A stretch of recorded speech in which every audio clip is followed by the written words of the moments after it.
100% Ayurvedic, 100% purity की guarantee, तो फिर हेवी मेटल क्यों मिले इनके प्रोडक्ट्स में जिनका लॉन्ग टर्म में ह्यूमन हेल्थ पे काफी नेगेटिव इफेक्ट रहता है। साथ ही पैराबेन्स और एसएलएस जैसे केमिकल्स एक राइट टू इंफॉर्मेशन क्वेरी के अकॉर्डिंग 82 में से 32 सैंपल्स क्वालिटी स्टैंडर्ड्स में फेल हुए थे और कुछ प्रोडक्ट्स में 31.68% फॉरेन मैटर मिले।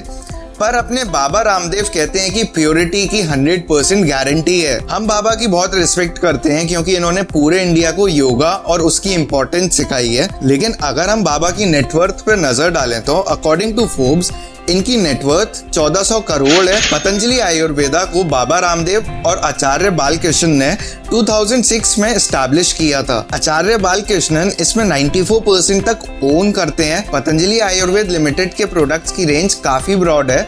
इसमें आयुर्वेदिक नेचुरल प्रोडक्ट्स शामिल हैं जैसे personal care products, food products, health supplement, Ayurvedic medicine और होम केयर प्रोडक्ट। तो चलिए आज हम अपनी देसी कंपनी पतंजलि का एनालिसिस करते हैं। Number 1, manufacturing. पतंजलि अपने प्रोडक्ट्स को खुद मैन्युफैक्चर करता है और इन सब के लिए अपनी खुद की मैन्युफैक्चरिंग फैसिलिटीज का यूज होता है। ये सारी फैसिलिटीज उत्तराखंड, मध्य प्रदेश, हरियाणा और महाराष्ट्र में है। Number 2, marketing.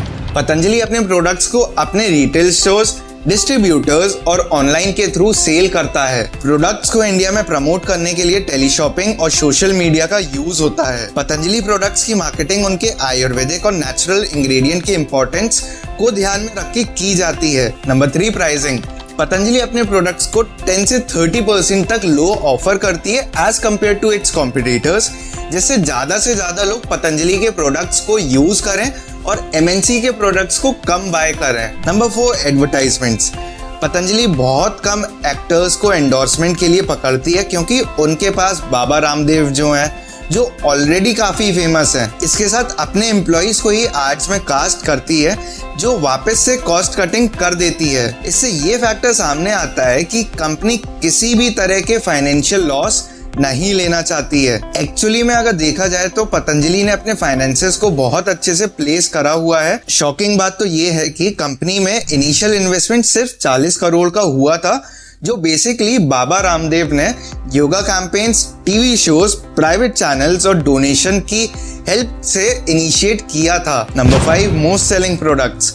काऊ घी sales for 1467 crore, Dant Kanti toothpaste sales for 940 crore और शैम्पू सेल्स फॉर 850 करोड़। ये तीनों प्रोडक्ट्स इनकी सेल में 35% कंट्रीब्यूट करते हैं। एक इम्पॉर्टेंट इंसिडेंट 2016 में हुआ था जब उत्तर प्रदेश के लैब्स ने पतंजलि के नूडल्स में MSG यानी मोनोसोडियम ग्लूटामेट और लेड के हाई लेवल्स को डिटेक्ट किया था। ये पहली बार नहीं है, इससे पहले भी मैगी के नूडल्स में लेड ज्यादा अमाउंट में फाइंड हुआ था। इस इंसिडेंट के बाद food and safety standard authority of India यानी कि फसाई ने इनके प्रोडक्ट्स को टेस्ट करने का ऑर्डर दिया था। इसके बाद 2017 में पतंजलि के हनी में शुगर सिरप के मिलावट के ट्रेसेस भी डिटेक्ट हुए जो कि हनी के क्वालिटी स्टैंडर्ड्स के अगेंस्ट था। ऐसे ही एक और इंसिडेंट में फसाई ने पतंजलि के एक और प्रोडक्ट के अगेंस्ट शो कॉज नोटिस भी इशू किया था।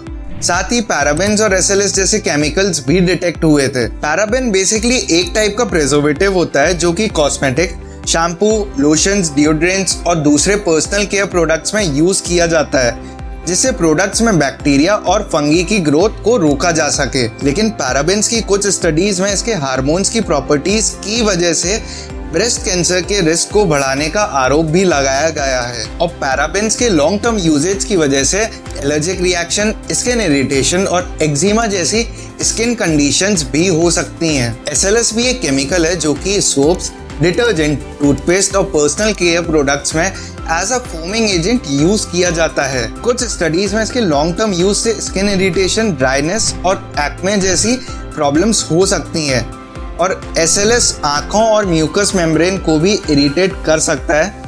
साथ ही एसएलएस से स्कैल्प और हेयर डैमेज भी हो सकता है। आचार्य बालकृष्णन और बाबा रामदेव को 2011 में इनकम टैक्स डिपार्टमेंट ने टैक्स एवेजन के आरोप में भी पकड़ा था। इस केस में उनके आगे 58 करोड़ के टैक्स एग्जम्पशन की चोरी का आरोप बताया था हम हर चीज को सिर्फ एक ही तरफ से देखना चाहते हैं और दूसरी तरफ देखने के लिए एफर्ट्स ही नहीं लगाना चाहते अनटिल एंड अनलेस दूसरे इंसान को उसके नेगेटिव इफेक्ट्स ना दिखें। कंपनी ने अगेन 2019 में कोविड-19 के ट्रीटमेंट के लिए कोरोनिल नाम की एक किट लॉन्च करी और इसके साथ ही कंपनी ने दावा भी किया कि इसके क्लिनिकल ट्रायल भी हो चुके हैं। इस इवेंट के बाद इंडियन मेडिकल एसोसिएशन ने पतंजलि को भी क्रिटिसाइज किया। आरोप ये था कि उन्होंने कोरोनिल किट को लॉन्च करने से पहले किसी भी क्लिनिकल ट्रायल का पब्लिक में डेटा शेयर नहीं किया था। IMA ने ये भी मांग की थी कि पतंजलि को अपनी कोरोनिल किट की सेफ्टी और एफिशिएंसी का प्रूफ प्रोवाइड करना चाहिए जिससे लोगों को सही इंफॉर्मेशन मिल सके। कुछ टाइम बाद पतंजलि ने अपनी कोरोनिल किट के प्रमोशन को कुछ हद तक कम कर दिया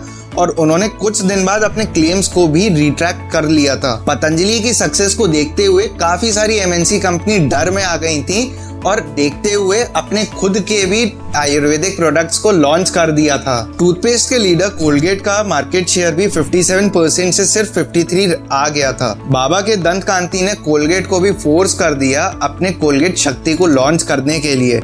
consumer goods major Hindustan Unilever ने हर्बल और नेचुरल सप्लीमेंट्स को लॉन्च करा जिससे बाबा की पतंजलि से compete कर पाए। अगर हम पतंजलि के रेवेन्यू की बात करें तो मार्च 2022 में 9% से बढ़ा है। उनका टोटल रेवेन्यू लगभग 10,700 करोड़ हुआ है। अकॉर्डिंग टू फोर्ब्स, आचार्य बालकृष्णन की नेटवर्थ नियरली 16,600 करोड़ है। कंपनी फाइनेंशियली काफी स्टेबल है, साथ ही उनके फंडामेंटल कॉन्सेप्ट्स भी काफी स्ट्रॉन्ग हैं। इन सारी बातों में एक चीज तो जायज है, कंपनी अपने क्वालिटी स्टैंडर्ड्स को मेंटेन करने में थोड़ी फेल हुई है और अपने प्रॉपर आयुर्वेदिक वाले कॉन्सेप्ट से थोड़ा सा हट गई है। आपको पतंजलि के बारे में वीडियो कैसा लगा है मेरे को कमेंट सेक्शन में बताइए और ऐसे ही और वीडियोस के लिए मुझे सब्सक्राइब करें।